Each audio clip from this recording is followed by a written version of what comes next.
welcome to a fresh, exciting episode of Complete Football Today, the show that brings you all the fresh, informative action on the domestic and international scene, and anything that has to do with football, you will find it right here on this program. My name is Tunde Koiki, and joining me in the studio today are two fine gentlemen. First is Austin Ailume. He's a reporter with International Soccer here at Complete Sports. Hello, Austin. Good afternoon, viewers. Thank you for joining us. And again, there's also David Meshoye, reporter extraordinaire for Complete Sports. Thank you for joining us, David. Thank you very much. Well, we're going to start with some issues that have been making the rounds on the domestic scene. Let us start with Stephen Keshi. This is a man who hasn't been paid for 10 months. Yet in those for 8 months. Yet in that time, he has led his team on an unbelievable run. They are yet to lose a game on the African continent, especially after winning the Nations Cup. He has taken them to a very credible performance at the FIFA Confederations Cup. They're on the verge of qualifying for the World Cup again. Yet this man hasn't been paid. So you wonder, what could he have possibly achieved if he had been given his salaries as at when? Let me start with you, David. It must be a surprising piece of news for you. Surely. I think, like Keswick has always been telling me, that one of the best ways to succeed in life is for you to study those who fail and you avoid their mistakes. Okay. And you look at those people who succeed and imitate them. Over the years, we've had coaches who come on board, and because of unpaid salary, they had to really chip out.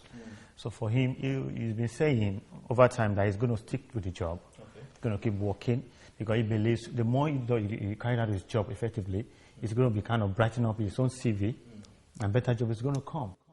But my own question is this. In Togo, they didn't owe him a kobo. In Mali, they didn't owe him a kobo. Why is it that when he's a son of the soil, that is when they are owing him money? Is it because he's a black man? He's still being owed in Togo. I remember 4 years ago when He's still being owed in Togo? Yeah. Okay. 3 years ago when I got a job for him in Tanzania, there was a club that told me they wanted I should talk him to come over. So I brought the contract back to Keshi.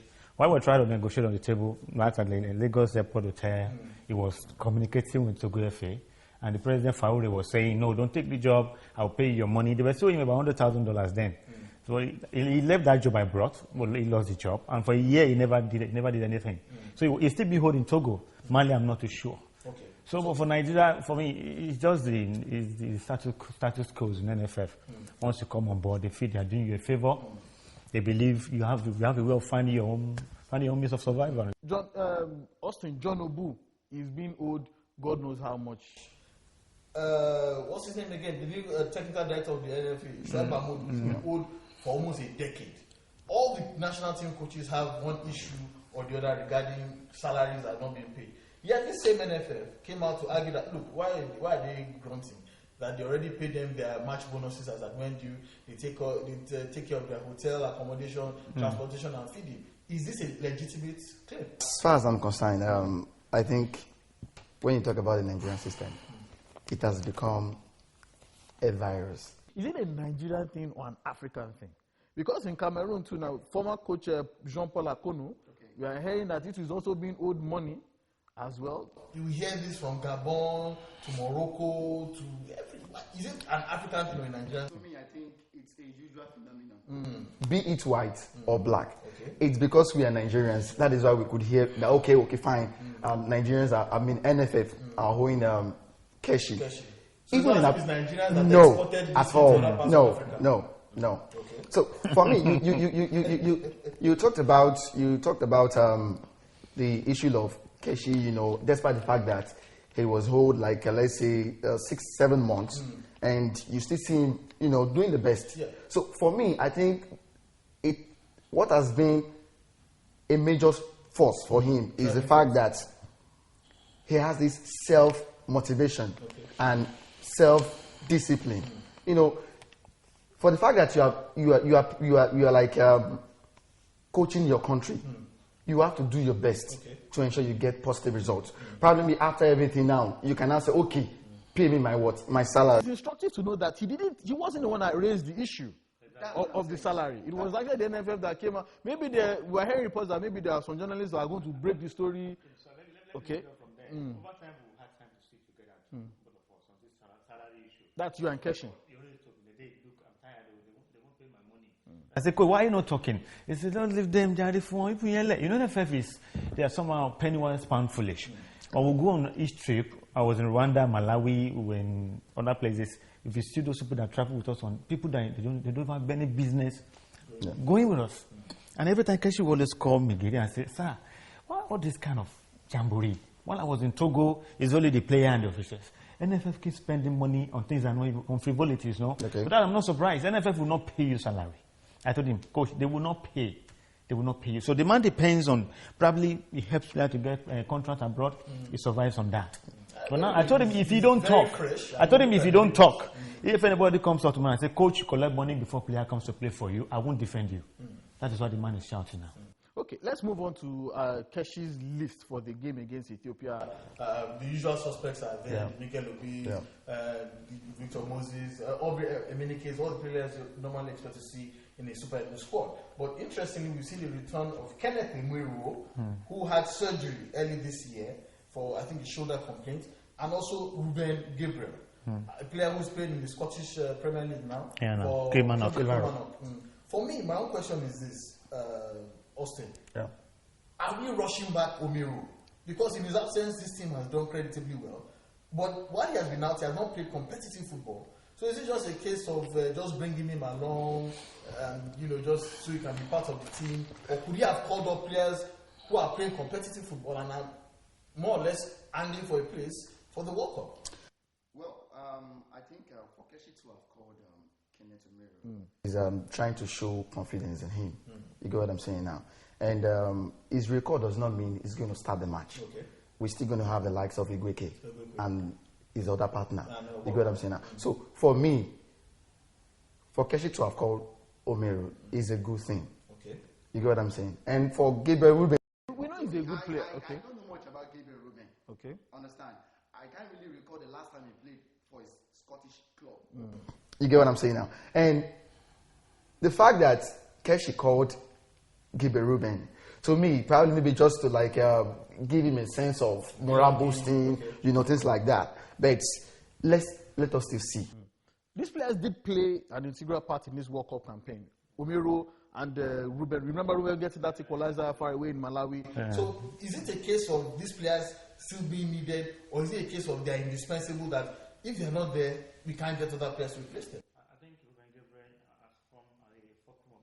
He was in Rwanda. That was when he got his injury. He's one of the best defensive midfielder we have in that team. Okay. Even before we discover Onazi, he was always there for us. But now he's in Europe. Now he's doing well. Doing well. That is questionable. Someone said he hasn't played. You're just trying to make him feel, look, we're still part of the team. You don't have to play. We have a friend against Italy in London, in Fulham. So maybe if he tried to fit into the team during training, he will not play against Ethiopia, or he will play in the friendly. But I think why Keshi had to bring Omiro is because of a Mourinho factor. Several times he has to call the coach and say, coach, this is what is happening. And the man said, look, boy, you have to go on this thing or go on loan. Don't just sit down there. But now he wants Mourinho to feel, look, this boy is still part of the national team. Because if you don't call him again, Mourinho will just dump him. Yeah. So he's trying to make him. Keshi's call up to Miro was to help his career. To help his club career, because Keshi has told me, Dave, I'm not going to call Mourinho to beg him to use my boy. But I said, coach, there's need for you to kind of create kind of relationship with this special one. You need it. He said, well, I'll look into it. So the reason why he's bringing him, I'm not surprised bringing him, just to make Mourinho feel, look, this boy is still part of the national team. Okay, on quickly to another national team, the Golden Eagles, currently campaigning in the United Arab Emirates. We keep hearing incidences or questions regarding the ages of these players. In my opinion, these are probably the youngest set of Golden Eagles we have ever had. Some would disagree, okay. But we know in the past when we've seen our Eagles come back and we've seen them being met at the airport by their wives and children, and they're supposed to be under 17, 16 or 15. But even the coach of Iran was questioning the ages of the players. The coach of Iraq as well was questioning the ages of the Nigerian players. And even the coach of the UAE was saying that he can swear that most of the players in this under 17 World Cup are not 16 or 17. So why does this cloud of age continue to hang over the Nigerian national team, especially when you consider the fact that this team has gone through the MRI test like 3 or 4 different times? I think with or without the MRI test, FIFA has not done enough to curb the issue of age cheat. Okay. FIFA has not done enough. That's what you're saying. Okay, what do you mean by that? Yeah, I remember the one when we hosted the 2007? Is it 2007? Yeah. The one we hosted at Abuja. Yeah. Yeah. We had 2009. we 2009. had players, who are above the, the age limit, and you still find them playing for the under 17. Okay. Understand? And despite the fact that they raise alarm that these guys are above the age limit, FIFA just decided to play deaf ears, to it. And I think prior to the UAE tournament, the under 17, this president under 17, they went for the MRI scan, and at least let's say 6 to 7 players we are asked to drop. Yeah. So for me personally, I think there is more, beyond what we see. There is more beyond what we see. So the MIR test has not really done enough to curb the issue of age cheating. In age grade football. Yes. Dave, if to show what he's saying, he said we haven't done enough. Apart from MRI scan, what are we going to do? Maybe call a Babalawo, ask them to swear, or to swear on the holy book, or do blood oaths that, okay, if I'm not 16, me Amadio strike me. I disagree with all Steve. I'm not to his part. Now, I'm going to say it has not done enough. Look, under 17, from the developing world of country of hearts like this, we're in the third world where there's no bet record. Okay. I don't know where my bet record is now. Yeah, but you have affidavit. And you have a passport. I always go and do that. And you have a passport. But the same thing applies to this football. No bet record. FIFA understand this. That is why they allow you, if you're actually, let's say 22. Let's say 20. Wait, if these players were born in a hospital, they could have given them a birth certificate. I know, but most players don't produce it anymore. They don't produce those birth certificates anymore because they know once the child play for Nigeria, it's the beginning of good things to come for the family. What if there's a law that says if you don't have a genuine birth certificate, you cannot play for your country? Will that help? Let's talk to our reps to do that. I know they don't have time for that. So for me, this under 17, again, FIFA knows that in Africa, we don't do well. Our body cells cannot be compared with Europe. If in UK, if you're born so day, you have a birth certificate. Okay. So they give us the benefit of some excuse. Okay, if you're 22, okay, we can still allow you. The MRI scan will allow you to escape it. Okay. You understand? But facially, it might show. But for me, as if it is the youngest under 7 we ever had, but it's not possible for you to play a real 17 years old from Africa. All I can argue is that I know it's not possible to play a real 16 or 17-year-old in the Nigerian Premier League. Maybe not in the world, but in the Nigerian Premier League. Okay, finally, let's go to this interesting issue. Sir Alex Ferguson has just released his book. He means he has been lampooning and lambasting anyone and everybody that he can find. For me, probably the most intriguing one was when he said that Steven Gerrard is not a top player. At that point, I felt that maybe this man is particularly bitter and he's probably bordering on all these old age as we like to say in Yoruba. But that is my own opinion. But you have to understand that you have to agree he has raised some particularly interesting issues. Are you surprised by anything he has said? To me, I'm surprised because I think yesterday I was fortunate to come across one particular reaction. And in that reaction, a particular man said one thing. He said, Fergie's book, though controversial, it has become the most selling books of all time. Okay. Yes. Okay. And I was surprised because for me, why should you start lambasting players? Even his former players. Even Ryan Giggs. Beckham. So, what's his name? His former captain Roy Keane. Nobody was spared. So for me, I just think what Fergie did was just to create a sort of media buzz. Yes, yeah, so exactly. So for me, that is not so special about this book, except for the fact that he only wants to attract people's attention. Okay. So David, to join what he said, are you saying that maybe he did this so he can make money? I mean, if the book is controversial and everyone is talking about it, surely it will be moving in the stands. Is it another money-making avenue for? Thinkingly rich. Well, for me, I think what is a biography is all about. He's retired, but money is still coming in. Okay. Definitely. What's about your autobiography? It's not about telling people what they want to hear. You reveal those things that are not known to the press. when you're working. Yeah. Is that there are some things he mentioned those books that we didn't know.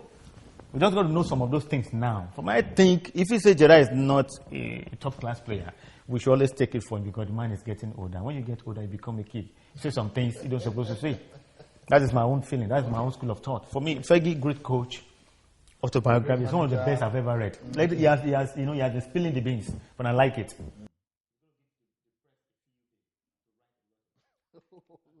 Okay, thank you, gentlemen, for joining us. Austin Ahilome of International Soccer and also David Meshoye of Complete Sports.